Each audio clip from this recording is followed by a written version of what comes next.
অসাধারণ একটি জেলা বাগেরহাট। দারুণ সম্ভাবনা রয়েছে এই বাগেরহাটের, এবং বাগেরহাট বাংলাদেশের একমাত্র জেলা যেখানে দুটি বিশ্ব ঐতিহ্য রয়েছে। আমরা সুন্দরবনের নাম সবাই জানি, এছাড়াও ৬০ গম্বুজ মসজিদ রয়েছে এই বাগেরহাটে। বাগেরহাট বনাঞ্চল এবং মৎস্য ভাণ্ডার, অর্থাৎ এই বাগেরহাটে যে মৎস্য সম্পদ রয়েছে সেটিও কিন্তু বেশ সম্ভাবনাময়। আমরা ২৬-এর নির্বাচন করতে এই মুহূর্তে রয়েছি বাগেরহাটে, আর পুরো আয়োজনে আপনাদের সঙ্গে আছে আমি নাইম আবির। বাগেরহাটের সম্ভাবনা যেমন রয়েছে, ঠিক তেমনিভাবে বাগেরহাটের বেশ কিছু সংকট রয়েছে, এবং সেই বিষয়গুলো নিয়ে আজকে আমরা আলোচনায় বসেছি। আমাদের সঙ্গে রয়েছেন বাগেরহাটের যারা জনপ্রতিনিধি তারা, এবং একই সাথে বাগেরহাটের নাগরিক সমাজ, অর্থাৎ যারা ভোটার রয়েছেন তারা। বরাবরের মতো তারাও প্রশ্ন করবেন তাদের জনপ্রতিনিধিদের, আর আমাদের তো কোনো প্রশ্ন রয়েছেই। শুরুতেই আমরা পরিচিত হতে চাই কারা আছেন আমাদের সঙ্গে। আমার ডানে রয়েছেন জনাব শামীমুর রহমান শামীম, গবেষণা বিষয়ক সম্পাদক, বাংলাদেশ জাতীয়তাবাদী দল বিএনপি। আমার বাইরে রয়েছেন শেখ মঞ্জুরুর রহমান রাহাত, প্রধান যুব বিভাগ, বাংলাদেশ জামায়াতে ইসলামী বাগেরহাট জেলা শাখা। আমার ডানে রয়েছেন শেখ জিল্লুর রহমান, জেলা কমিটির সদস্য, ইসলামী আন্দোলন বাংলাদেশ মনোনীত প্রার্থী। এবং আমার বাইরে রয়েছেন মোল্লা রহমতুল্লাহ, যুগ্ম মুখ্য সংগঠক, দক্ষিণাঞ্চল জাতীয় নাগরিক পার্টি এনসিপি। আপনাদের চারজনকে আমাদের অনুষ্ঠানে সময় দেওয়ার জন্য কৃতজ্ঞতা জানাচ্ছি। আমরা আসলে আলাপটা শুরু করতে চাই। আমরা গতকাল থেকে বাগেরহাটে কাজ করছি, সাধারণ মানুষদের সাথে কথাবার্তা বলছিলাম। জানতে চাচ্ছিলাম যে বাগেরহাটের প্রধান সমস্যা কি তাদের কাছ থেকে। তারা সবাই বলছে যে এখানে সুপেয় পানির একটা সংকট রয়েছে, এবং এর আগে আমরা দেখেছি গত 15 বছরে ছোটখাটো কিছু প্রকল্প হয়েছে, বড় একটা প্রকল্প হয়েছে 60 কোটি টাকা প্রায় বাগেরহাট সদরে ওয়াটার প্ল্যান্ট হয়েছে, সেটিও খুব একটা কাজে আসেনি। 5 আগস্ট পরবর্তী সময়ে আপনারা নতুন করে যখন সামনে আসলেন, মানুষকে নিয়ে স্বপ্ন দেখাতে শুরু করলেন, নতুন বন্দোবস্ত আসলে আমরা সবাই মিলে চাইছিলাম। বাগেরহাটে সুপেয় পানির সংকট সমাধানে কি করেছেন? শুরুতে যদি আপনাকে একটু শুরু করতে চাই। সুপেয় পানির সংকট তো 75%, মংলা, রামপাল প্রত্যেকটা জায়গায় ওয়াটার ট্রিটমেন্ট যে প্লান্ট এগুলো কার্যকর হয়। আমাদের যে কৃষি জীব বৈচিত্র্য আমাদের ধ্বংস হচ্ছে, সুন্দরবন সহ মৎস্য চাষ লবণাক্ততার কারণ, স্যালাইনিটি ওয়াটার এটার পরিমাণ বেড়ে যাচ্ছে অবদার বেড়িবাদের কারণ। এটাকে রেইন ওয়াটার রিজার্ভ ট্যাঙ্ক আমরা করতে পারিনি, গত 7 বছর এটা করিনি। আমরা যদি বৃষ্টির পানি সংরক্ষণ করতে পারতাম, খাল খনন কর্মসূচি করতে পারতাম, তাহলে লবণাক্ততা কমত, কৃষি জীব বৈচিত্র্য, মাছের উৎপাদন বাড়ত, মানুষের ভূগর্ভস্থ পানিটা লেয়ারটা উপরে উঠে আসতো, মানুষ সেই সুপেয় পানির ব্যবস্থা পেত। কিন্তু সে ধরনের কোনো কর্মসূচি বিগত 7 বছর করেন। এই গত 1 বছরে আপনারা এই ধরনের ডেভেলপমেন্টে কোনো কাজ করেছেন? না, এটা করতে পারেনি। এটা রাষ্ট্রীয় স্বীকৃতি অবস্থান থেকে ছাড়া এটা করতে পারবেন না। বড় বড় প্রজেক্ট এগুলো আপনাকে এই এলাকার প্রথমত সন্ত্রাস কবলিত এলাকা, প্রতিটি মানুষের হিন্দু বৌদ্ধ খ্রিস্টান আমাদেরকে সন্ত্রাস মুক্ত একটি জনপদ গড়ে তুলতে হবে। আমাদের উন্নয়নের জন্য আমাদের সেক্টর ওয়াইজ স্বাস্থ্য খাত, শিক্ষা খাত, কৃষি খাত, স্থানীয় সরকার খাত এখানে ঢেলে সাজিয়ে দুর্নীতিমুক্ত জনগণকে সেবা দেওয়ার জন্য যে ধরনের পরিকল্পনা প্রয়োজন সেটা কোনো কিছুই করেননি। সেটি আপনারা পরবর্তীতে ক্ষমতা আসলে সেটি আপনারা করবেন। আমি একটু শেখ মঞ্জুরুল হক রাহাত, যুব জামাত ইসলামের যিনি নেতা, তার কাছে একটু জানতে চাই যে আপনি তো এর আগে ছাত্র সংগঠন করেছেন এবং এই সমস্যাগুলো তো আপনি নিজেও দেখেছেন। একটু আপনারা কি ধরনের কাজ করলেন গত 1 বছরে? বিএনপি থেকে বলা হলো যে হয়তো তারা কাজ করে নাই, সরকারের সাপোর্ট দরকার বা ক্ষমতার ব্যাপার রয়েছে। ক্ষমতা ছাড়া কি আসলে কোনো কাজ করা যায় না? আমাদের সংগঠন বাংলাদেশ জামাত ইসলামের পক্ষ থেকে ইতিমধ্যেই এই 1 বছরের মধ্যে বাগেরহাট জেলায় প্রায় শতাধিক গভীর নলকূপের ব্যবস্থা আমরা করেছি। আপনি খোঁজ নিয়ে দেখবেন প্রত্যেকটি ইউনিয়নে 2টা, 3টা, 4টা, কোন ইউনিয়নে 10টারও বেশি আছে। এটা আমরা আমাদের সংগঠনের পক্ষ থেকে ব্যবস্থা করতে পেরেছি। চরম সমস্যায় যারা রয়েছে, বেকারত্ব, পারিবারিক অসুবিধা, তাদেরকে সহায়তা দেওয়ার ব্যবস্থা আমরা সংগঠনের পক্ষ থেকে করেছি। আর যেটা রাষ্ট্রীয়ভাবে সংস্কার হওয়ার কথা সেটা রাষ্ট্রীয়ভাবে করবে, বাট আমরা রাষ্ট্রীয়ভাবে অফিসিয়ালি তাদের সঙ্গে যোগাযোগ করতে পারবো, এবং সেটা করছিও আমরা। আমাদের সংগঠনের পক্ষ থেকে সামাজিক উন্নয়ন, অগ্রগতি, অগ্রযাত্রা এটা ধরে রাখার জন্য আমরা খোঁজ রাখছি। যে মানুষের যে সমস্যা, সামাজিক সমস্যা, এটা সমাধানের জন্য আমরা বাস্তব পদক্ষেপ গ্রহণ করছি। ইতিমধ্যে আপনারা এটা বাগেরহাটে মানুষের কাছে জিজ্ঞাসা করলে দেখতে পারবেন যে আপনারা কাজ করছেন। আমি একটু এনসিপির যিনি নেতা রয়েছেন তার কাছে একটু আসতে চাই। 2টি বড় দলের কথা তো আপনি শুনলেনই, যে একজনের তারা মোটামুটি চেষ্টা করেছে, যদিও ক্ষমতায় যাবার একটা ব্যাপার রয়েছে, দায়িত্ব নিয়ে দেন তারা কাজ করতে চান। এনসিপি তো তুলনামূলক নতুন দল, তাদেরও কি এরকম প্রত্যাশা যে ক্ষমতায় না গেলে কাজ করা যাচ্ছে না, অথবা আপনারাও একই রকম কথা বলবেন কিনা? আর ভাই যে প্রশ্নটি করেছেন যে আমরা সুপেয় পানির ব্যবস্থার জন্য কোনো উদ্যোগ গ্রহণ করেছি কিনা, আমি বাগেরহাটের এই জনপদের মানুষকে একটু আশ্বস্ত করতে চাই, বিশেষ করে আমার সংসদীয় আসন রামপাল এবং মোংলা। রামপাল উপজেলাবাসীর জন্য 3000 লিটারের 3000 পিস পানির ট্যাঙ্কি, যা বৃষ্টির পানি ধরে রাখার জন্য, যেটা মূলত আমাদের সংরক্ষণ করে রাখা যায়, সেটার জন্য স্থানীয় জনস্বাস্থ্য প্রকৌশল অধিদপ্তরে আবেদনপত্র জমা আছে এবং এটা প্রক্রিয়াধীন আছে। খুব দ্রুতই আশা করি রামপাল উপজেলাবাসী 3000 পানি ট্যাঙ্কি পেয়ে যাবেন ইনশাআল্লাহ।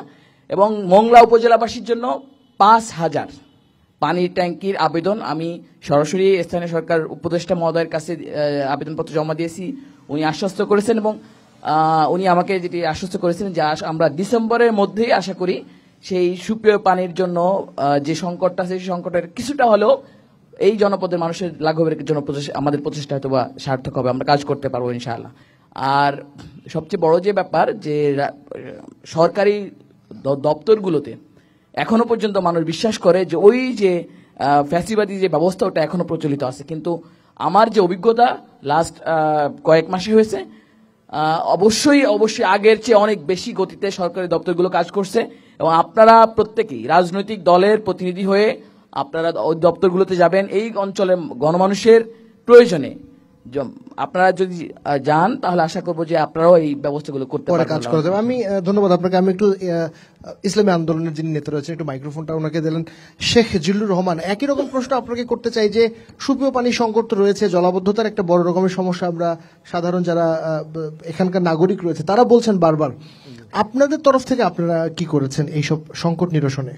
এই জুলাই পরবর্তী যে সময়টা আমরা এখন কাটাচ্ছি, আমরা খুব আশায় বুক বাঁধছিলাম যে এই স্বৈরাচার বিদায়ের পর আমরা একটা অনুকূল পরিবেশ আমরা পাব। আমি ব্যক্তিগতভাবে ইসলামী আন্দোলনের পক্ষ থেকে আমার নেতৃবৃন্দ আমার সাথে আছেন, আমার উপজেলা সভাপতি সহ আমাদের অনেকে আছেন, যুব আন্দোলন, ছাত্র আন্দোলনের নেতৃবৃন্দ, সবাইকে নিয়ে আমি মোটামুটি ম্যাক্সিমাম দপ্তরে মুভ করেছি প্রশাসনের। একটাই আমার উপলব্ধি, সেটা হলো আমলাতান্ত্রিক জটিলতা। আমি ছোটখাটো দু একটা বিষয় নিয়ে, আমি যেহেতু সময় একেবারে ধরা বাঁধা, আমি নিজেই যে জটিলতা ফেস করেছি, এই আমলাতান্ত্রিক জটিলতা থেকে যতদিন আমরা রেহাই পাবো না ততদিন আমাদের ভাগ্যের কোনো পরিবর্তন হবে না। আপনি একটা উদাহরণ দিতে পারেন, মানে কি ধরনের সমস্যা? যেমন আমি ব্যক্তিগতভাবে বলি, আমি একটা ছোট একটা রাস্তার ব্যাপারে রামপালে, আমি যেহেতু রামপাল মোংলার ইসলামী আন্দোলনের রামপাল মোংলা বাঘের 3-এর প্রার্থী, রামপাল মোংলার এলজিডির একটা রাস্তার বাজেট আমি করিয়েছি বিগত 6 মান্থ। আশ্চর্যের বিষয় হলো এই টাকা বরাদ্দ হয়ে গেছে, আমার কাছে খবর আছে যে এই টাকা নাকি তারা মেবি উঠায়ও ফেলছে, বাট রাস্তার কাজ শুরু হয় নাই। এই রকম ঘটনা আমার জীবনে আমার জানা ছিল না। আজকে আমরা মাঠে থেকে, আপনি যদি চান আমি একেবারে দপ্তর সহ আমি উল্লেখ করতে পারি, কিন্তু এইভাবে সরাসরি জনসমক্ষে না বলাটাই উত্তম হবে। তা আমি তাদেরকে বললাম যে দেখেন, আমি ব্যক্তি না, আমি একজন জনপ্রতিনিধি, আমি এতগুলো লোকের প্রতিনিধিত্ব করতেছি, আমার সাংগঠনিকভাবে এত একটা টিম নিয়ে 6 মাসের ভিতরে এতটুকু একটা কাজ আমি আদায় করতে পারলাম না। তা একজন সাধারণ জনগণ, এবং ওনারা কি বলেন যে আমাদের কাছে আপনারা আসেন না, আমরা কি করে দিব। এখন আমরা যতভাবে গেছি এই শুধু আশ্বাসের বাণী, কিন্তু কাজে পরিণত হয় না। আমি এই সময় এই প্রশ্নে একটু রহমতুল্লাহর কাছে আসতে চাই। জনাব রহমতুল্লাহ, আপনাদের সাথে তো সরকারের একটা ভালো সম্পর্ক রয়েছে, আপনার প্রকল্প পাশ হচ্ছে, ওনারটা হচ্ছে না কেন? সবার সাথে সরকারের ভালো সম্পর্ক হয়েছে এবং সবার মতামতের ভিত্তিতে এই সরকার গঠিত হয়েছে। আমার প্রকল্প পাশ হচ্ছে, ওনারটা পাশ হচ্ছে না কেন, সেই প্রশ্নের উত্তর তো আমি দিতে পারবো না। আমরা কথা বলছি, আমরা দরজায় গিয়ে নক করছি, দপ্তরগুলোতে যাচ্ছি, কথা বলছি, অবশ্যই তারা রেসপন্স করছে। আমার এখনো পর্যন্ত আমার দৃষ্টিতে, মানে আপনি এনসিপি নেতা বলে কি রেসপন্সটা পেয়েছেন এরকম? সেটা আসলে আমার কাছে মনে হয়েছে আমি একজন নাগরিক হিসেবে, নাগরিক যে দায়িত্ব, সেই দায়িত্ববোধের জায়গা থেকে। আর এছাড়াও আমি যেহেতু জনপ্রতিনিধি হওয়ার আকাঙ্ক্ষা আমার মধ্যে রয়েছে, সেই জনপ্রতিনিধি হিসেবে যখন আমি তাদের কাছে জনপ্রতিনিধি হওয়ার আকাঙ্ক্ষা থেকে তাদের কাছে অ্যাপ্রোচ করেছি, হয়তো তারা অ্যাপ্রুভ করেছে। এটা অন্যদের ক্ষেত্রে হচ্ছে কি হচ্ছে না সেটা ওনারা ভালো বলতে পারবেন। তবে আমার কাছে যেটা মনে হয় যে আমি লাস্ট বললাম তো 5-6 মাস দপ্তরগুলোতে মুভ করে যেটা বুঝেছি, এর আগেও যখন গেছি আর এখন যখন যাচ্ছি, অবশ্যই দপ্তরগুলো আগের চেয়ে বেশি ফাংশন করছে এবং জনমানুষের কথা শুনছে, এবং তারা অনেক সময় এটা বলে যে আপনারা আসছেন না কেন। আমি এই ধরনের কথা তাদের থেকে পেয়েছি। জি, আপনাকে ধন্যবাদ। আমি আপনার কাছে আবার আসবো। আমি একটু বিএনপি নেতা জনাব শামীমের কাছে আসতে চাই। আমরা তো যেটি বলছিলাম যে যারা এখানকার নাগরিক সমাজ, তাদের সাথে কথা বলছিলাম। বিশেষ করে বাগেরহাটের তো একটা বড় সম্ভাবনা মৎস্য কেন্দ্রিক, এখানে অনেক ঘের রয়েছে এবং যারা এখানে চাষাবাদ করছে, মাছের চাষাবাদ করছে। কিন্তু 5 আগস্ট পরবর্তী সময়ে আমরা যারা এখানে কথা বলছিলেন তাদের একটা অভিযোগ রয়েছে যে এই ঘেরগুলো গত 15-17 বছরে রাজনৈতিক ছত্রছায়ায়, একটা দলের ছত্রছায়ায় এটি হতো বা দখল হতো বা তারা পরিচালনা করতো। কিন্তু 5 আগস্ট পরবর্তী সময় গিয়ে দেখা গেল একই রকম কর্মকাণ্ড, যারা ক্ষমতার কাছাকাছি বা ক্ষমতার সাথে যাদের ভালো সম্পর্ক তারা আবার একইভাবে এই ঘেরগুলো দখল করেছেন বলে তাদের অভিযোগ রয়েছে। এবং সেখানে বিএনপির তরফ থেকেও, মানে বিএনপির ব্যাপারেও বেশ কিছু অভিযোগ রয়েছে। আমি যদি গণমাধ্যমের 2-1টা রিপোর্টের কথা আপনাকে একটু পড়ে শোনাতে চাই, তারপর আমি আপনার বক্তব্যটা নিব। যে প্রথম আলোর একটা রিপোর্টে বলা হয়েছে চাঁদাবাজির অভিযোগ, বাগেরহাটের বিএনপি নেতাকে কারণ দর্শানোর নোটিশ দেওয়া হয়েছে। এছাড়াও বাগেরহাটে সন্ত্রাস এবং চাঁদাবাজির বিরুদ্ধে একটি মানববন্ধন হয়েছে, সেটিও বিএনপি নেতার বিরুদ্ধে। বাগেরহাটে চাঁদাবাজির অভিযোগে বিএনপি নেতাকে শোকজ করা হয়েছে। 21শে মের কথা, বাগেরহাটে বিএনপি নেতা হত্যা, আদালতে 2 আসামি স্বীকারোক্তি, মানে একটা অন্তর্কোন্দল। মানে আমার প্রশ্নটা হচ্ছে যে 5 আগস্ট পরবর্তী সময় রাজনৈতিক এই যে পট পরিবর্তন হলো, এরপরও একই রকম ঘটনা কেন মানে জারি থাকলো? বা আপনার এই ব্যাপারে বিএনপি নেতা হিসেবে আপনার বক্তব্য কি? আপনি তো কেন্দ্রীয় নেতা। যেটা অভিযোগ করছেন এটা পত্র পত্রিকায় কিছু কিছু আসছে, যেটা না সেটা আমরা তদন্ত করে দলীয়ভাবে ব্যবস্থা নিচ্ছেন, নেওয়া স্পষ্ট, সেটা ব্যবস্থা নেওয়া হয়েছে। এবং এটা বেশি অপপ্রচার করছে মিডিয়াগুলোতে, যেটা না সত্য নয়। এটা অপপ্রচার করে বিএনপিকে প্রশ্নবিদ্ধ করার জন্য। আমার এলাকায় দেখেন রামপার মোংলায় একটা নেতাকর্মীরাও আমরা কঠোর নির্দেশনা দিয়েছি, কেউ তারেক রহমান সাহেবের পক্ষ থেকে কেউ অন্যায়ভাবে কারো উপর জুলুম করবে না। হিন্দু বৌদ্ধ খ্রিস্টানদেরকে নিয়ে দিগরাজে হাজার হাজার লোকদেরকে নিয়ে আমরা সমাবেশ করেছি তাদের নিরাপত্তা নিশ্চিত করার জন্য। মানে আপনি বলছেন ঘের দখলের এই অভিযোগ? হ্যাঁ, কিছু কিছু তো বিচ্ছিন্ন ঘটনা ঘটছে, তাদেরকে আমরা বিরুদ্ধে সেই দায় আপনারা নিচ্ছেন, তাদের বিরুদ্ধে আমরা ব্যবস্থা নিয়েছি। রামপাল এবং মোংলায় গিয়ে আমরা জামাতেরও বিরুদ্ধে কিছু অভিযোগ পেলাম ঘের দখল সংক্রান্ত। মানে জামাতের বিরুদ্ধে এই ধরনের অভিযোগ, আপনি আপনার অবস্থান কি একটু যদি জানতে চাই? এই ধরনের অভিযোগ আমাদের কাছে আসেনি। আমি জানি না আপনাদের কাছে কোন সোর্স থেকে গিয়েছে, তবে এই ব্যাপারে আমাদের একেবারে স্পষ্ট নির্দেশনা, জিরো টলারেন্স। জামাত ইসলামী একটি নৈতিকতাপূর্ণ আদর্শিক সংগঠন, এখানে অন্যায়ের বিন্দু মাত্র লেশ মাত্র আমরা এটা সহ্য করব না। জি, আপনাকে ধন্যবাদ। জি, আপনাকে ধন্যবাদ। আমরা আসলে যারা যে আলোচনাটি ইতিমধ্যে জমে উঠেছে আপনারা নিশ্চয়ই বুঝতেও পারছেন। দর্শকদের কাছে যেতে চাই, এই যে আমরা যে বিষয়গুলো নিয়ে কথা বলছি এর বাইরে অথবা এর মধ্যে আপনাদের প্রশ্ন থাকতে পারে। আমাদের সহকর্মীরা রয়েছেন, যিনি প্রশ্ন করতে চান একটু হাত তুলবেন। আমাদের সহকর্মী দুদিকে রয়েছেন। জি প্লিজ, আপনি শুরু করেন একজনের তরফ থেকে, যিনি রয়েছেন। আপনি নাম বলবেন এবং যাকে প্রশ্ন করতে চান খুব সংক্ষেপে শুধু প্রশ্নটি করবেন। আমার নাম ইয়ামিন। আমি আসলে দুইজনের কাছেই প্রশ্ন করতে চাই, বিএনপি এবং জামাত, বিশেষ করে শামীম ভাই এবং মঞ্জুরুল হক রাহাত। আচ্ছা। সেটি হলো বিগত দিনে আমরা দেখেছি যে ইউনিয়ন পরিষদের ওয়ার্ড মেম্বার, পৌরসভার কাউন্সিলর, চেয়ারম্যান, উপজেলা চেয়ারম্যান, ভাইস চেয়ারম্যান এগুলি বিক্রি করা হতো। এই দুইটি বড় রাজনৈতিক দল তারা যদি ক্ষমতায় আসে তারা আসলে এটি বিক্রি করবে কিনা, বা তাদের যারা পরীক্ষিত নেতাকর্মী, ত্যাগী নেতাকর্মী তাদেরকে এই জায়গাটিতে সুযোগ দেবে? ধন্যবাদ। জি, আপনাকে ধন্যবাদ। আমরা আরেকটি প্রশ্ন নিতে চাই, এবার মানে এই দিক থেকে একজনের প্রশ্ন নিব আমরা। আমি মাহবুবুর রহমান টুটুল। আমার প্রশ্ন দুজনের কাছেই, যে আজকে এই স্টার নিউজের মাধ্যমে বাগেরহাটবাসীকে তারা আশ্বস্ত করতে চায় কিনা যে বাগেরহাট মাদকের এত পরিমাণ, ভয়াবহতা এবং এর সঙ্গে সরাসরি প্রশাসন থেকে শুরু করে সাধারণ নেতাকর্মী পর্যন্ত জড়িত, এদের বিরুদ্ধে আমাদের নির্বাচিত প্রতিনিধিরা কি ধরনের ব্যবস্থা নেবেন, এটা আমি বাগেরহাটবাসীর পক্ষ থেকে জানতে চাই। ধন্যবাদ। আমরা দুটি প্রশ্ন নিয়েছি, পরবর্তীতে আবার আসবো। আমি যদি বিএনপি নেতার কাছ থেকে শুরু করতে চাই, যে প্রথম যে প্রশ্নটি এসছে যে চেয়ারম্যান, মেম্বার, ভাইস চেয়ারম্যান এই পদগুলো বিক্রি করা হতো, আপনারা পরবর্তীতে নির্বাচিত হলে এই ধরনের কি ধরনের? ধন্যবাদ আপনাকে। এটা বিগত 17 বছর আওয়ামী লীগ হঠাৎ করে, অতীতে ইউনিয়ন পরিষদের নির্বাচন ছিল উৎসবপূর্ণ পরিবেশে সবার অংশগ্রহণে, কোনো দলীয় দৃষ্টিভঙ্গি থেকে মনোনীত প্রার্থী ছিল না। This is the first time বিগত সরকার তৃণমূল পর্যায়ে, ইউনিয়ন পর্যায়ে দলাদলি রাজনীতিকে ঢুকিয়ে প্রার্থিতা দিয়ে একটা সংকটের অস্থিরতার জটিল করে তুলেছে। জটিল করেছে। গত নির্বাচনে আপনি দেখেছেন 470 জন নেতাকর্মী নিহত হয়েছে ইউনিয়ন পরিষদের নির্বাচন, অসংখ্য মানুষ আহত হয়েছে। রাজনৈতিক বিবেচনায় প্রার্থী দেওয়া ইউনিয়ন পরিষদে ঠিক না, এটা বিশৃঙ্খলা অরাজকতা সৃষ্টি হবে। এখানে স্থানীয় নির্বাচন ইউনিয়ন পরিষদে অন্তত নির্দলীয়ভাবে দেওয়া উচিত। ভালো লোকরা, জনগণ তাদের মতামত দিয়ে ভোট দিয়ে নির্বাচিত করবে। আমরা নির্বাচিত হলে এটাই আমরা প্রপোজ করব উপর লেভেলে, যাতে স্থানীয় নির্বাচন নিয়ে যাদের জনপ্রিয়তা আছে তাদেরকে আপনারা দিবেন। অবশ্যই। যে একই রকম প্রশ্ন আমি জামাতের নেতার কাছে আসতে চাই যে আপনারা কিভাবে ডিল করবেন এটি? জি, ধন্যবাদ। স্থানীয় নির্বাচনে মেম্বার এবং চেয়ারম্যান, যেটা আমরা বিগত সময় শুনেছি, টাকার বিনিময়ে তাদেরকে প্রার্থী করা হতো।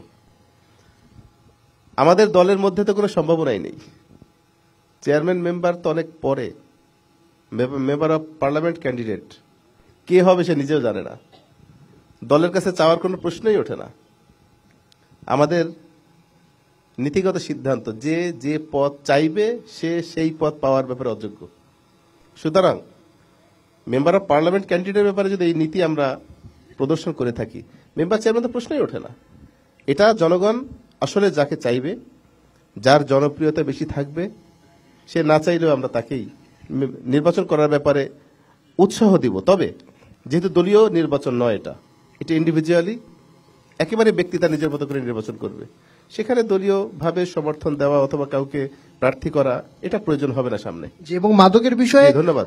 স্থানীয় প্রশাসনের মানে জড়িত থাকার অভিযোগ এবং একসাথে রাজনৈতিক দলের নেতাকর্মীদেরও জড়িত থাকার অভিযোগ রয়েছে, সেটি আমরাও পেয়েছি। আমি এই প্রশ্নটি করতাম, যেহেতু আমাদের একজন দর্শক এই প্রশ্নটি করেছেন, আমাদের জন্য সহজ হলো। এটি নিয়ে আপনি কি বলবেন, বা কেন এই মাদকের চোরাচালান বা মাদকের যে মাদক কেন্দ্রিক ব্যবসা বাণিজ্য, এটি তরুণ সমাজ তো বিপন্ন অবস্থায় আছে। যে মাদকের ব্যাপারে বাগেরহাটে এই কথাটি চাহর রয়েছে যে মাদকের একটি অভয়ারণ্য তৈরি হয়েছে। রাজনৈতিক ব্যক্তি, প্রশাসন সহ সাধারণ মানুষও মাদকের সঙ্গে জড়িয়ে গিয়েছে।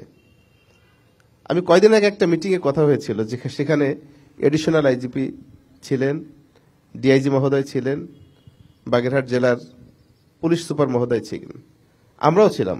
স্পষ্টভাবে তারা বলেছে, সাংবাদিকরা যেভাবে নির্দিষ্ট করে না, লিখে দেয় মাদকের 6 লাভ, আমিও বলছি মাদকের ছড়াছড়ি, কিন্তু যে সাংবাদিক সে নিজেও জানে, আমিও জানি, আবার আমার দর্শক ভাইয়েরাও জানে, সুনির্দিষ্ট করে বলে না এই ব্যক্তি মাদক বিক্রি করছে, এই ব্যক্তি মাদক সেবন করছে, এই ব্যক্তি মাদকের চোরাচালান আজকে অমুক দিন এইভাবে নিয়ে আসছে।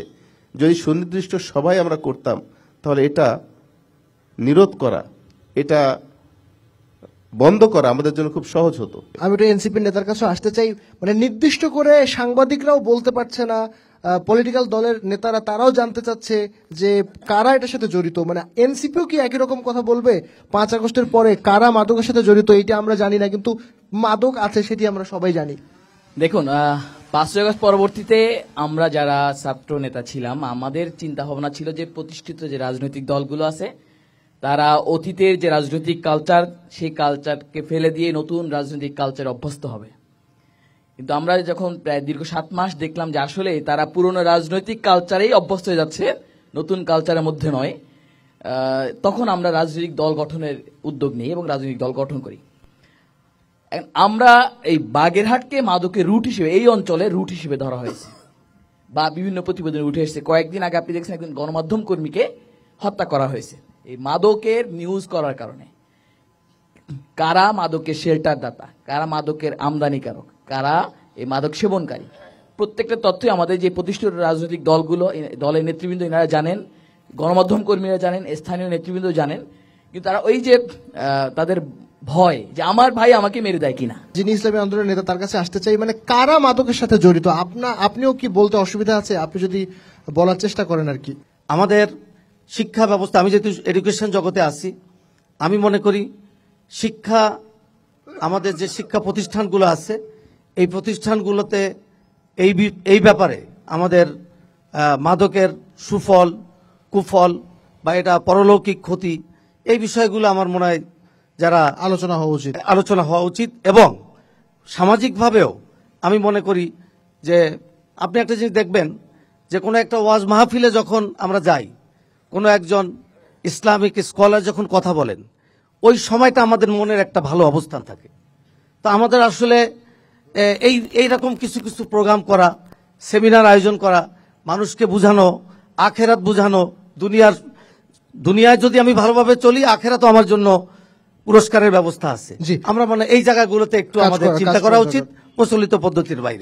ধন্যবাদ। আমি একটু বিএনপি নেতার কাছে আসতে চাই। জনাব শামীম, মানে প্রচলিত রাজনৈতিক বন্দোবস্ত গত 15-16 বছরে যেটা হয়েছে সেটি 5 আগস্টের পরে একই রকম থাকার পেছনে সবথেকে বড় কারণ, মানে সবথেকে বড় দল বিএনপির উপর দায় বর্তায় কিনা। মানে এনসিপি থেকে বলা হয়েছে যে তারা দীর্ঘদিন ধরে দেখেছে যে 7 মাস তারা দেখেছে যে একই রকম বন্দোবস্ত চলছে, সুতরাং এই দায়ভার বড় দলগুলোর প্রতি উপরে যায়, বিএনপির উপরে যায়, জামাত ইসলামের উপরে যায়।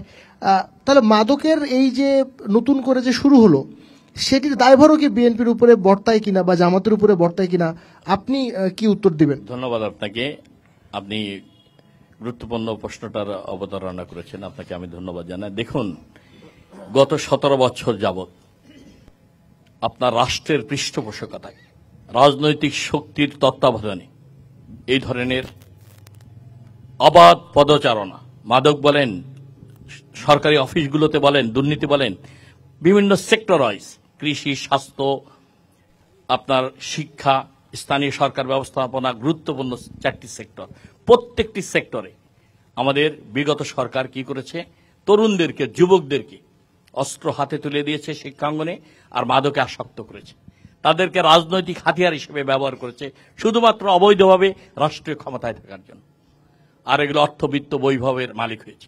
এই যে রাজনৈতিক সংস্কৃতিটা তারা গড়ে তুলেছিল, আমাদের তরুণ প্রজন্মকে ধ্বংস করেছে। দুর্নীতি, মাদক, সন্ত্রাস আমাদের জাতীয় সমস্যা হিসাবে প্রকট আকার ধারণ করেছে। আজকের কিন্তু বিএনপি রাজনৈতিক 17 বছর 18 বছর বিএনপি বিরোধী দলের রয়েছে। শেখ হাসিনা যেখানে রাষ্ট্রকে রেখে গেছেন প্রত্যেকটি জায়গায় ধ্বংসস্তূপে পরিণত, এই জায়গা থেকে নতুন করে শহীদদের স্বপ্ন বাস্তবায়ন করার জন্য সবাই ঐক্যবদ্ধ হয়ে এই জাতিকে বিনির্মাণ করতে হবে। আপনাকে ধন্যবাদ, আপনার কথা একেবারে পরিষ্কার। আমরা আবারও দর্শকদের কাছে ফিরতে চাই। আমার নাম মাহফুজ, আমার বাসা রামপালে। আমি একটু রামপালের কনটেক্সটেই জানাইতে চাই যে এখানে যারা আছেন সবার সাথেই হয়তোবা আমার মুখোমুখি হওয়া হয়েছে অনেকবারই রোমজাইপুর কনটেক্সট নিয়ে আমরা কথা বলছি, যেটা ছিল নদী ভাঙন কনটেক্সট। অ্যান্ড আমরা ওইখানে একটা সাস্টেনেবল ইমব্যাঙ্কমেন্টের জন্য বেশ 2 বছর ধরেই আমরা অনেক ভয়েস রেজ করতেছি। আমাদের গণমাধ্যম কর্মীরা আমাদের সাথে ছিল। আমরা ইনফ্যাক্ট আমাদের যে পরিবেশ উপদেষ্টা আছে তার বরাবর আমরা একটা স্মারকলিপি দিয়েছি। এখন এই জায়গা ধরে যারা আমাদের পার্টিসগুলো থেকে আছেন তাদের জায়গা ধরে আমরা কতটুকু সলিডারিটি পাবো, আর আমি হয়তোবা সুযোগ পাবো না, আর একবার একটু প্রশ্নটা ছুড়ে যেতে চাই যে পিআর পদ্ধতিতে আমরা নির্বাচন চাচ্ছি। আমরা আসলে বাঙালিরা বা আমরা বাংলাদেশে এখনো পিআর পদ্ধতি সম্বন্ধে অবগত না। আমরা পিআর পদ্ধতি কি এটা জানিই না। এখন পিআর পদ্ধতি জানি না এরকম একটা অস্থিতিশীল দেশে বা আফটার রিভলিউশন যে অবস্থা দেশের, এখন কি আমাদের পিআর পদ্ধতিতে নির্বাচন করা উচিত হবে কিনা এটা জানতে চাচ্ছি। আপনার 4 জনের কাছেই প্রশ্ন। জি, আমি একটু এনসিপির নেতার কাছে আসতে চাই। ওই যে রামপাল যেহেতু আপনারই আসন, ওনার ব্যাপারে আপনি কি বলবেন? ভাইকে ধন্যবাদ জানাতে চাই এই প্রশ্নটি করার জন্য, দারুণ একটি প্রশ্ন করেছেন। আমি নিজে পরিবেশ উপদেষ্টা মহোদয়ের সাথে সাক্ষাৎ করেছি, কথা বলার চেষ্টা করেছি, এবং এর সাথে জড়িত সকল স্টেক হোল্ডারদের সাথে কথা বলার চেষ্টা করেছি যে আমরা আশা করি খুব দ্রুতই রামপালের এই যে রোমজাইপুরের যে সমস্যাটা, এই সমস্যাটা সমাধান হবে সরকারি উদ্যোগে। এবং আমি কি ওনার পরের প্রশ্নটা উত্তর পিআর এর বিষয়ে, আমি পিআর এর বিষয়ে জামাতের কাছে আসতে চাই, তারপরে আপনার কাছে যাবো। যেহেতু পিআর এর বিষয়ে জামাতেরই প্রধান দাবি আসলে পিআর এর, আপনি যদি আপনাদেরও আছে, তার আগে আমি একটু জামাতের কাছ থেকে আসতে চাই। আপনি পিআর এর কি আসলে আপনারা জনগণকে বোঝাতে পারছেন না? জনগণ বলছে পিআর তারা বোঝে না। জি, ধন্যবাদ। আমি একটু প্রিভিয়াস রেকর্ডের দিকে যেতে চাই। যখন বাংলাদেশে কেয়ারটেকার গভর্নমেন্ট এই পলিসি চালু হলো, তখন বাংলাদেশের মানুষ, সাধারণ জনগণ এটা বুঝতো না। এই কেয়ারটেকার ফর্মুলা আমরা উত্থাপন করেছিলাম, একটা পর্যায়ে গিয়ে কয়েক বছর পরে গিয়ে মানুষ বুঝতে পেরেছে এটা একটি উত্তম পন্থা। এই পন্থায় যদি নির্বাচন করা যায় তাহলে নির্বাচনটা অবাধ, সুষ্ঠু, নিরপেক্ষ হওয়া সম্ভব। পিআরটা ঠিক একই সেন্সে আমরা তৈরি করেছি। হয়তো বর্তমানে মানুষ বুঝতে পারছে না, আফটার রিভলিউশন একটা জটিলতা আছে, মানুষের মধ্যে উৎকণ্ঠা আছে। পিআরের বীজটা বপন করা হলো বাংলাদেশে। আপনি হয়তো এখন যেহেতু অনলাইনের যুগ, সব আপনি দেখতে পাবেন। বিশ্বের বড় বড় 10টি দেশের নাম বলা যাবে, যেখানে পিআর পদ্ধতি চালু আছে এবং এই পদ্ধতি চালুর মাধ্যমে তারা উন্নত রাষ্ট্রে পরিণত হয়েছে। অনেক অন্যায়, অনেক অবিচার, দুর্নীতি, কালো টাকার দৈরথ্য তারা দূর করতে সক্ষম হয়েছে। সুতরাং আজকে আপনার আমার কাছে পিআরটা নতুন মনে হলেও খুব দ্রুত সময়ের মধ্যে সমস্ত রাজনৈতিক দল এটা বুঝতে সক্ষম হবে আমি বিশ্বাস করি, এবং জনসাধারণও, যে বাংলাদেশের জন্য পিআরটি খুবই জরুরি। যে আপনাকে ধন্যবাদ। আমি একটু এই প্রসঙ্গে বিএনপির যিনি নেতা রয়েছেন, মানে জামাত তো বারবার পিআরের কথা বলছে এবং তারা বলছে খুব শীঘ্রই সব রাজনৈতিক দলের গুরুত্ব বুঝতে পারবে। বিএনপি তাহলে পিআরের গুরুত্ব কেন বুঝতে পারছে না? না, ধন্যবাদ। দেখুন, এটা বিএনপি প্রথম থেকেই বলেছে। আমাদের মতো একটি দেশে হঠাৎ করে একটি পিআর সিস্টেম, এটা মানুষ সহজে বুঝবে না, বুঝিয়ে সেটা ইমপ্লিমেন্টেশন করাও কঠিন হবে। এই প্রেক্ষাপটে সেটা আমাদের এই জন্যই বিএনপি কিন্তু প্রথমে উচ্চকক্ষেও পিআর পদ্ধতিতে নোট অব ডিসেন্ট দিয়েছিল জুলাই সনদে, আর নিম্নকক্ষতে প্রশ্নই ওঠে না। কারণ এর সবচেয়ে ব্যাড ইম্প্যাক্ট হলো আপনার এলাকার এক ধরনের রামপাল মোংলার এমপি কি, যে এমপি সে নির্ধারিত থাকবে না, স্থানীয় সমস্যা জনগণ দাবি নিয়ে সে এমপির কাছে যে কথা বলতে পারবে না, দাবি তুলতে পারবে না, এটা তো একটা সংকট রয়েছে। জি, আপনাকে ধন্যবাদ। আমি এনসিপি নেতার কাছে এই বিষয়ে আসতেছি খুব সংক্ষেপে। দর্শকের প্রশ্নটা ছিল যে এই সংসদ নির্বাচনে পিআর যেহেতু আপনাদেরও দাবি রয়েছে, কি বলবেন এই বিষয়ে? হ্যাঁ, আমরা যেহেতু পরিবর্তনটা চাই, এই দেশের, এই রাষ্ট্রের রাজনৈতিক কালচার পরিবর্তনটা যেহেতু আমরা চাই, সুতরাং পিআরটাও আমাদের যে কাছে নতুন হয়তো আমাদের কাছে একটু ভিন্ন মনে হবে। নতুন সবকিছুই প্রথমে একটু মনে হয় যে জটিল। আমরা যেহেতু উচ্চকক্ষে পিআর চাই, আমার যে দর্শক ভাই যে প্রশ্নটি করেছেন যে পিআর বুঝেন না, কিন্তু 300 আসনে সংসদ নারী কোটায় যে 50 জন নারী প্রতিনিধি নির্বাচিত হয়, ওই পিআরটা ওনারা ভালো বুঝেন। ওনারা ভালো বুঝেন যে 50 জন নারী প্রতিনিধি পিআর পদ্ধতিতে কি নির্বাচিত হয়ে যায়, মানে বিনা ভোটে তারা ইলেক্টেড হয়ে যায়, ওইটা বুঝেন। ওইটা যদি বুঝে থাকেন, উচ্চকক্ষে পিআরটাও আপনারা বুঝবেন, আপনাদের জন্য খুবই সহজ। ওইটা যেভাবে হবে এটা একই প্রক্রিয়া হবে। আমরা যে ভোট দিব, একটা দল যত % ভোট পাবে, ধরেন আমি এনসিপি যদি 40% ভোট পায়, 40 জন প্রতিনিধি উচ্চকক্ষে যাবে। অন্যরা যদি এনসিপি যদি 50% ভোট পায়, 50 জন প্রতিনিধি উচ্চকক্ষে যাবে। কিন্তু নিম্নকক্ষে আমাদের প্রচলিত রাজনৈতিক যে সিস্টেমটা আছে সেভাবে যাবে। ধন্যবাদ। আমরা আরো প্রশ্নতে আসতে চাই। আমাদের দর্শক যারা রয়েছেন হাত উঠাবেন। জি, আপনি নাম বলে কাকে প্রশ্নটি করতে চান? আমি মোহাম্মদ সামিউল হক। আমার প্রশ্ন বাংলাদেশ জাতীয়তাবাদী দল বিএনপির কেন্দ্রীয় গবেষণা বিষয়ক সম্পাদক কৃষিবিদ শামীমুর রহমান শামীম সাহেবের কাছে। যেহেতু আমরা জানি উনি দীর্ঘদিন শিক্ষা ও গবেষণা নিয়ে কাজ করছেন, তো আপনার কাছে আমার সুনির্দিষ্ট প্রশ্ন, আপনি বা আপনার দলের পক্ষ থেকে কি কর্মসূচি আছে এই দক্ষিণাঞ্চলের নারী শিক্ষার উন্নয়নে, সুবিধাবঞ্চিত শিক্ষার্থীদের জন্য এবং বিশেষ চাহিদা সম্পন্ন শিক্ষার্থীদের জন্য, এবং শিক্ষায় আপনি জানেন প্রযুক্তির ব্যবহার বর্তমানে খুবই প্রযুক্তির ব্যবহার হচ্ছে, এই বিষয়ে তথা সামগ্রিক শিক্ষার উন্নয়নে দক্ষিণাঞ্চলে আপনার কি ভূমিকা রাখছেন? জি, আপনাকে ধন্যবাদ। আরেকজন প্রশ্ন আমি আরেকটু নিতে চাই। নাম বলে কাকে প্রশ্ন করতে চান? মঞ্জুরুল হক রাহাত সাহেবের কাছে জানতে চাই, আপনারা যখন এমপি হবেন তখন আপনারা স্থানীয় সরকারের এবং জেলা প্রশাসনের যে বরাদ্দ এবং ডেভেলপমেন্টে এমপিদের কোনো ভূমিকা থাকবে কিনা, এমপিদের যে জব ডিসক্রিপশন তার মধ্যে পড়ে কিনা, তাহলে একটা। আর শামীম ভাইকে জানতে চাই যে আমাদের ভারপ্রাপ্ত চেয়ারম্যান তারেক রহমান উনি যে 31 দফা দিয়েছেন তার ভিতর একটা আছে ফ্যামিলি কার্ড। এই ফ্যামিলি কার্ড সম্পর্কে আপনি একটু বলবেন, আমরা এটা জানতে চাই বাগেরহাটবাসী। জি, আপনাকে ধন্যবাদ। আমরা দুটি প্রশ্ন পেয়েছি। প্রথমে আপনাকে দিয়ে শুরু করতে চাই। জনাব শামীম, উনি বলেছেন সামগ্রিক শিক্ষা ব্যবস্থা নিয়ে প্রশ্ন করেছেন, উল্লেখ করেছেন নারী শিক্ষা এবং বিশেষ চাহিদা সম্পন্ন যারা রয়েছে, কি ধরনের পরিকল্পনা করছেন যদি সংক্ষেপে একটু বলেন। ধন্যবাদ আপনাকে। ইতিমধ্যেই আমি আমার নির্বাচনী এলাকায় এই ধরনের সমস্যাকে চিহ্নিত করে নির্বাচনী ইশতেহারটা আমি তৈরি করেছি। সমস্ত জাতিকে, তরুণদেরকে, বাচ্চাদেরকে শিক্ষায় যাতে ঝরে না পড়ে, প্রাথমিক শিক্ষায়, উচ্চতর শিক্ষায়, চাহিদা ভিত্তিক শিক্ষায়, কারিগরি শিক্ষায় আমরা এই শিক্ষা ব্যবস্থাকে ঢেলে। জি, আপনাকে ধন্যবাদ। আমি আমাদের একটু নেতার কাছে আসতে চাই। এমপিদের জব ডেসক্রিপশন কি, আসলে এমপিরা কি কাজ করতে পারে সংসদে নির্বাচিত হবার পরে? জি, ধন্যবাদ। চমৎকার একটি প্রশ্ন করেছেন দর্শক সারি থেকে আমাদের ফকির তরিকুল ইসলাম ভাই। সেটা হচ্ছে মেম্বার অফ পার্লামেন্ট। আমরা বিগত সময় দেখেছি যে তারা মেম্বার, চেয়ারম্যান ভাইস চেয়ারম্যান এবং উপজেলা চেয়ারম্যান, এই স্থানীয় সরকারের যে কাজ, এই কাজগুলো কেন যেন মেম্বার অফ পার্লামেন্ট যিনি থাকেন, এমপি থাকেন, তার কাছে দায়বদ্ধতার মধ্যে থেকে যায়। তাদের কাছে না শুনে, তাদের অনুমতি না নিয়ে, তাদের হুকুম ছাড়া কাজ করা যেত না। আসলে একজন জাতীয় সংসদ সদস্য যিনি হবেন, তার কাজ তো এখানে না। স্থানীয় সরকার রয়েছে, স্থানীয় সরকার স্থানীয় সমস্যা সমাধান করবে, স্থানীয় জনগণের সুবিধা অসুবিধা বিবেচনা করে সরকারি কাজে তারা সহায়তা করবে। কিন্তু মেম্বার অফ পার্লামেন্ট যিনি হবেন, তিনি তো আইন প্রণয়ন, আইন সংস্কার, আইনের সংযোজন বিয়োজন, রাষ্ট্রের জন্য কোনটা কল্যাণকর, এই ধরনের কাজেই ব্যস্ত থাকবেন। একেবারে রুট লেভেলে স্থানীয় পর্যায়ে যদি কাজ করেন, তাহলে রাষ্ট্রীয় কাজের ঘাটতি দেখা দেবে। এই কারণে আমরা বলছি যে জুলাই রিভলিউশনটা হলো, যে জুলাই বিপ্লবটা হলো, যে জুলাই সনদটার ব্যাপারে আমরা খুবই সোচ্চার, এটা আইনগত ভিত্তি দিতে হবে। এর মধ্যে স্পষ্টই লেখা আছে যে সংসদ সদস্য তিনি রাষ্ট্রের এই কাজগুলি করবেন এবং স্থানীয় প্রশাসন যারা আছে, স্থানীয় জনপ্রতিনিধি যারা আছে, তাদের এই কাজ করবেন। একজন আরেকজনের কাজের পরিপূরক হবে, হস্তক্ষেপ বাধা করবে না সৃষ্টি করবে না। আপনাকে ধন্যবাদ। আমি একটু ইসলামী আন্দোলনের যিনি নেতা রয়েছেন তার কাছে আসতে চাই। বাগেরহাটে আমরা কাজ করতে গিয়ে দেখলাম সদর হাসপাতালের অবস্থা তো খুবই খারাপ, স্বাস্থ্যের অবস্থা খুবই খারাপ। অনেকে বলছেন এটাকে রেফার্ড হসপিটাল বলা হয়, আসলেই রেফার করে দেওয়া হয়। একটা আইসিইউ নাই বাগেরহাটে। মানে কি মনে হয় আপনার, এইটা নিয়ে কাজ করার কোনো সুযোগ আছে বাগেরহাটের মানুষের জন্য?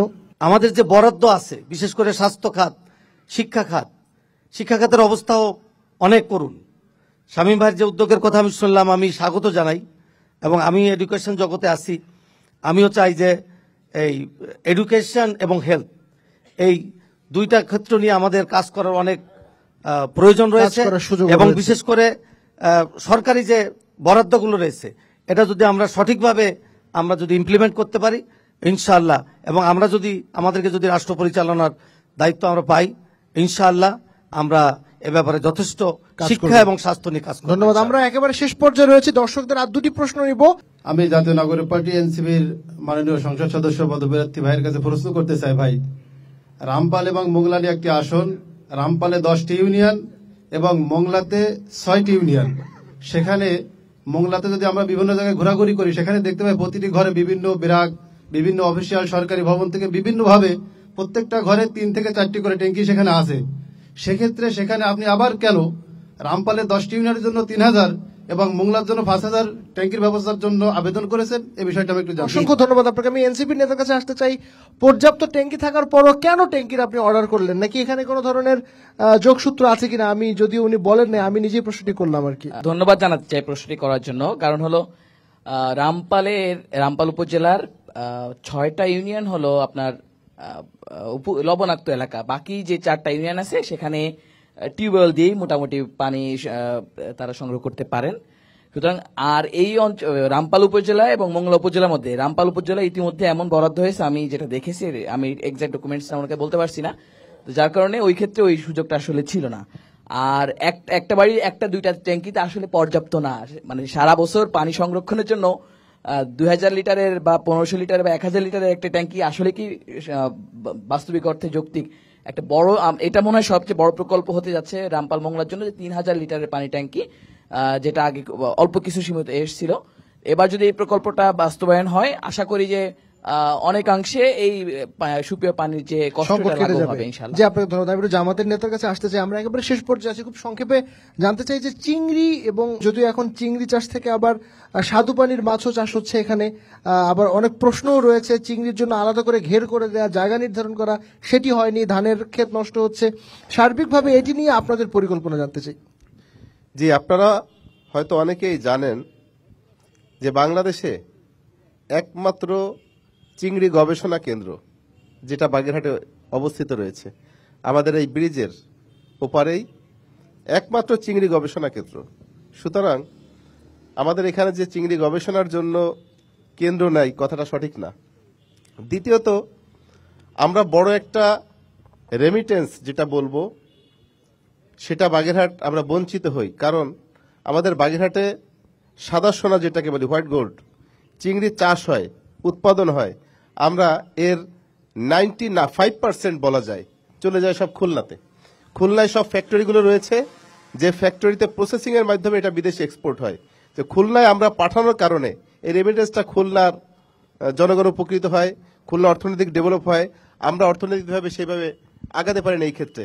এজন্য আমাদের চিন্তা রয়েছে, যদি আমরা সুযোগ পাই তাহলে অবশ্যই যে ফ্যাক্টরিগুলো রয়েছে চিংড়ি উৎপাদন প্রসেসিং, এই ফ্যাক্টরিগুলো যেন বাগেরহাট জেলার মধ্যে, বিশেষ করে বাগেরহাটের যে অঞ্চলে মৎস্য চাষ বেশি হয়ে থাকে সেই অঞ্চলে যদি স্থাপন করতে পারি তাহলে এটা বাগেরহাটের জন্য অর্থনৈতিক চাকাকে সচল রাখার জন্য অনেক বেশি কাজ করবে।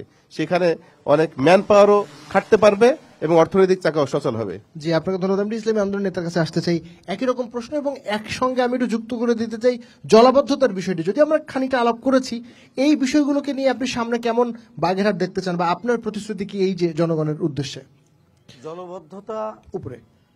জলবদ্ধতা আমাদের একটা এটা একটা অনেক বড় রকমের একটা সমস্যা। আমরা এই ব্যাপারে ভেড়িবাঁধের যে বরাদ্দটা আমাদের আছে, বৈদেশিক এবং আমাদের দেশের সর্বোচ্চ ইয়ে থেকে বরাদ্দটা যদি আমরা ভেড়িবাঁধের ক্ষেত্রে করতে পারি, ভেড়িবাঁধের আওতায় নিয়ে আসতে পারি, তাহলে আমরা এই যে জলবদ্ধতা থেকে আমার মনে হয় রেহাই পাবো।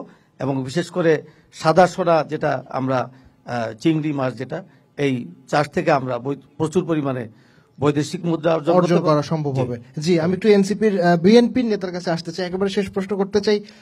সংকট নিয়ে তো অনেক আলোচনা হলো এবং সাদা সোনার কথা তো আসলেই, একই সাথে জলাবদ্ধতা এর সাথে যুক্ত করতে চাই। আপনার কি মনে হয় না যে বাগেরহাটের এই জেলাতে একটা বিশ্ববিদ্যালয় দরকার আছে, একটা মেডিকেল কলেজ দরকার রয়েছে? এটি নিয়ে আপনাদের পরিকল্পনা? আপনাকে ধন্যবাদ এই প্রশ্ন করার জন্য। দীর্ঘদিন ধরে বাগেরহাটবাসী আন্দোলন করেছে, কথা বলেছে। এই এলাকায় সবচেয়ে বেশি প্রয়োজন একটি মেডিকেল কলেজ, বেশি প্রয়োজন।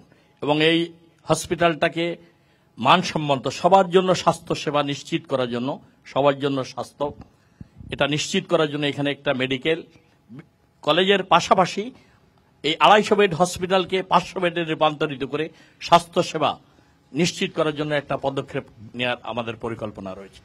এই বাংলাদেশের একটি মাত্র জেলা, আমি আপনাকে আগেই বলেছি, বিশ্বের ঐতিহ্যের 2টি ঐতিহ্যকে ধারণ করে আছে। বিশ্বের শ্রেষ্ঠ ম্যানগ্রোভ অঞ্চল এখানে অবস্থিত, আর 60 গম্বুজ মসজিদ। এখানে অপর সম্ভাবনাময় একটি দিক রয়েছে, আপনি দেখেন, সেটা কিন্তু আলোচনায় আসে নাই। সেটা হলো শহীদ রাষ্ট্রপতি জিয়া রহমান এদেশের সব মেধাবী ছাত্র ছাত্রীদেরকে নিয়ে হিজবুল বাহারে তিনি সমুদ্র বে অফ বেঙ্গলে গিয়েছেন। বিস্তীর্ণ জলরাশিকে দেখিয়ে তিনি বলেছিলেন, এই জলরাশি বালুচরে, বিস্তীর্ণ বালুচরে আমাদের প্রাকৃতিক সম্পদ এবং খনিজ সম্পদ লুকিয়ে রয়েছে। একদিন আমরা এগুলো এক্সপ্লোর করে, বিদেশি টেকনিক্যাল টিম এনে আমরা এক্সপ্লোর করে, আমাদের যেটা সমুদ্র অর্থনীতি, ব্লু ইকোনমি, আমাদের বাংলাদেশের চেয়ে বিস্তৃত একটি ভূখণ্ড আমাদের সমুদ্র সীমানায় রয়েছে, জল সীমানায় প্রচুর পরিমাণ সম্পদ। আমরা যদি এগুলো আহরণ করতে পারি, এক্সপ্লোর করতে পারি, বিদেশি টেকনোলজিস্ট এনে, আমরা মনে করি খনিজ সম্পদ, প্রাকৃতিক সম্পদ উদ্ভাবনের মাধ্যমে আমরা জাতীয় অর্থনীতিতে বড় অবদান। আপনার ধন্যবাদ। আমি একটু এনসিপি নেতার কাছে আসতে চাই, এরপরে জামাতের নেতা দিয়ে আমরা শেষ করবো আজকের অনুষ্ঠান। খুব সংক্ষেপে, 2টি পর্যটন কেন্দ্র, 2টি ওয়ার্ল্ড হেরিটেজ সাইট থাকার পরও বাগেরহাটে কেন পর্যটন শিল্প আসলে আশা জাগাতে পারছে না? মানুষজন কেন আসছে না? বিদেশি পর্যটক কেন আসছে না? খুব সংক্ষেপে যদি বলেন আপনার পরিকল্পনা কি? আমার একদম সংক্ষেপেই বলি, খুলনা মোংলা মহাসড়ক, এখানে একটা মোংলা বন্দর রয়েছে। এই বন্দরে যে মহাসড়কটা, এটা মাত্র 2 লেনের। আজকে সকালবেলা একটা দুর্ঘটনা ঘটেছে এবং লাস্ট 2 সপ্তাহে এখানে 5 জন মানুষের প্রাণহানি ঘটেছে। আমাদের প্রতিষ্ঠিত রাজনৈতিক দলের রাজনৈতিক নেতৃবৃন্দ, ওনাদের এই সক্ষমতা হয় নাই, ওনাদের বিবেকে এটা আসে নাই যে এই বন্দর কেন্দ্রিক যে মহাসড়কটা, এটাকে 4 লেন বা 6 লেনে করার দরকার। আপনার যেখানে যোগাযোগ, আপনি এখন যদি মোংলাতে যান, আপনি দেখবেন যে ওইখানে কোন সুস্থ মানুষ যদি যায়, সে অসুস্থ হয়ে ফিরবে, এমন একটা যোগাযোগ ব্যবস্থা। তো এই যে যোগাযোগ ব্যবস্থার যে একটা একরকম সংকটটা রয়েছে, এতে করে পর্যটকরা আসতে আসলে ভয় পায়, যে আসলে ওখানে যাবো, দুর্ঘটনা প্রবণ এলাকায় আসতে চায় না। একটা হলো, দ্বিতীয় হলো যে পর্যটকগণ নগরী হিসেবে মোংলাকে বা বাগেরহাট শহরকে যে ধরনের সাজানো দরকার ছিল, দৃষ্টিনন্দন আমরা বাংলাদেশের, আমরা তারুণ্যের পালসটা ভালো বুঝি, যেহেতু এখনো আমরা তরুণ। আমরা আমাদের বিশেষ করে সুন্দরবনকে কেন্দ্র করে আমাদের বড় একটি পরিকল্পনা রয়েছে। আমি আমার এলাকাবাসীকে, আমার জনপদকে কথা দিতে চাই যে আমাদেরকে যদি আপনারা ভোট দিয়ে দায়িত্ব আমাদের উপরে হস্তান্তর করেন, আমরা আপনাদেরকে এই কমিটমেন্ট দিচ্ছি এই অঞ্চলের মানুষকে একটি সুশৃঙ্খল, সুজলা সুফলা, সুপরিবেষ্টিত একটা নগর হিসেবে গড়ে তুলব, শহরের হিসেবে গড়ে তুলব, এবং এখানে পর্যটক আকর্ষণীয় যে ধরনের ইকুইপমেন্ট দরকার সেগুলো আমরা এখানে স্থাপন করব। একই সাথে আমি আরেকটি জিনিস আপনাদেরকে একটু বলে দিতে চাই, আমার বাগেরহাটের সবচেয়ে বড় সংকট কি জানেন? এই অঞ্চলের মানুষ সবচেয়ে বেশি বেকারত্বের মধ্যে দিয়ে যাচ্ছে। এখানকার মানুষকে যদি আমরা প্রশিক্ষিত করতে পারি, আমি একটি কারিগরি বিশ্ববিদ্যালয়ের কথাই যদি বলতে চাই, আমাদের যদি সুযোগ হয় ইনশাআল্লাহ আমরা এই অঞ্চলে। আমি জামাতের একজন নেতার কাছে আসতে চাই। কক্সবাজারে পর্যটকদের যাওয়া আসা বা পর্যটক, যেহেতু কক্সবাজারের জামাত ইসলামের একটা জনপ্রিয়তা আছে, সেক্ষেত্রে অনেকেই বলা বলি করে যে জামাত ক্ষমতা আসলে কক্সবাজারের পর্যটনের কি হবে। জামাতের সাথে পর্যটনের কি কোনো সম্পর্কের একটু দূরত্ব আছে? সেক্ষেত্রে বাগেরহাটের আপনার পরিকল্পনা কি? আমি ছোট্ট করে যদি এক কথায় বলতে চাই, প্রত্যেকটি কাজের ক্ষেত্রে যদি স্বচ্ছতা থাকে, জবাবদিহিতা থাকে, যদি দুর্নীতিমুক্ত মানুষ হতে পারে, তাহলে উন্নয়ন খুব সহজ হয়ে যায়। কারণ আমি ইতিমধ্যে একজন বড় কর্মকর্তার সঙ্গে কথা বলছিলাম যে সরকারের পক্ষ থেকে যে বরাদ্দগুলি হয় তার 70% মানুষের পকেটে পকেটে চলে যায়, 30% কাজ হয়। তাহলে 100% এর মধ্যে যদি 30% কাজ হয়, স্বাভাবিকভাবেই সব জায়গায় কাজ কম হবে, এবং এটা দুর্নীতির মাধ্যমে বেশি মানুষ নিয়ে থাকে। তো আমরা এই সমাজকে যদি দুর্নীতিমুক্ত করতে পারি, স্বাভাবিকভাবেই সব জায়গায় উন্নয়ন হবে। এটা হচ্ছে আমাদের প্রথম কথা। দ্বিতীয়ত, কক্সবাজারে আমাদের একজন মেম্বার অফ পার্লামেন্ট ছিলেন হামিদ হোসেন আজাদ সাহেব।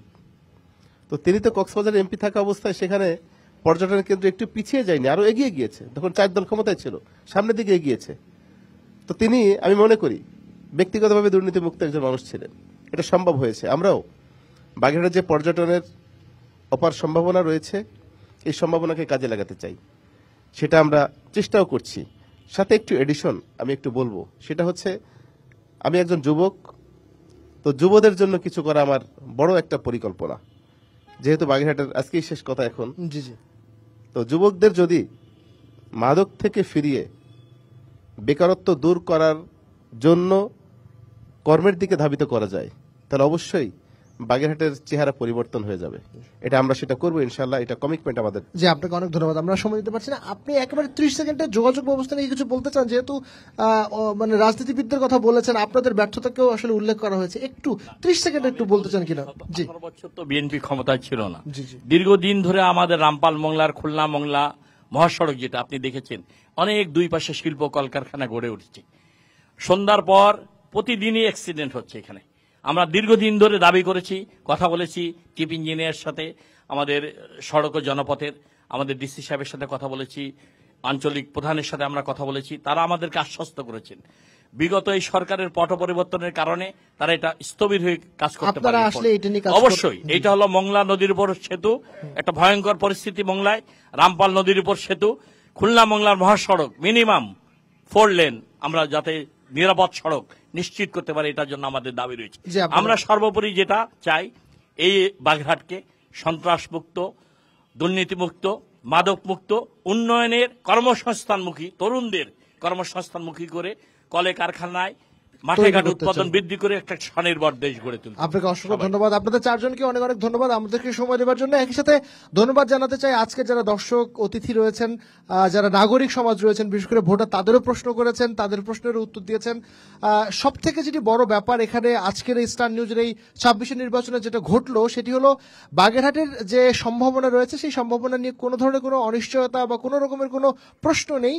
পরবর্তীতে যারাই এই ক্ষমতায় আসুক না কেন, বাগেরহাটের এই আসনগুলো রয়েছে, তারা সবাই মিলে বাগেরহাটের উন্নয়নের জন্য কাজ করবে, এবং গত 17-18 বছর যে উন্নয়ন থেমেছিল সেই ব্যাপারে তারা সবাই একমত। সুতরাং 26 নির্বাচন এভাবেই ঘুরে বেড়াচ্ছে পুরো বাংলাদেশের 64টি জেলা। পরবর্তীতে 26 নির্বাচন নিয়ে নতুন কোনো জেলায় দেখা হবে। সে পর্যন্ত ভালো থাকবেন, সুস্থ থাকবেন। ধন্যবাদ সবাইকে।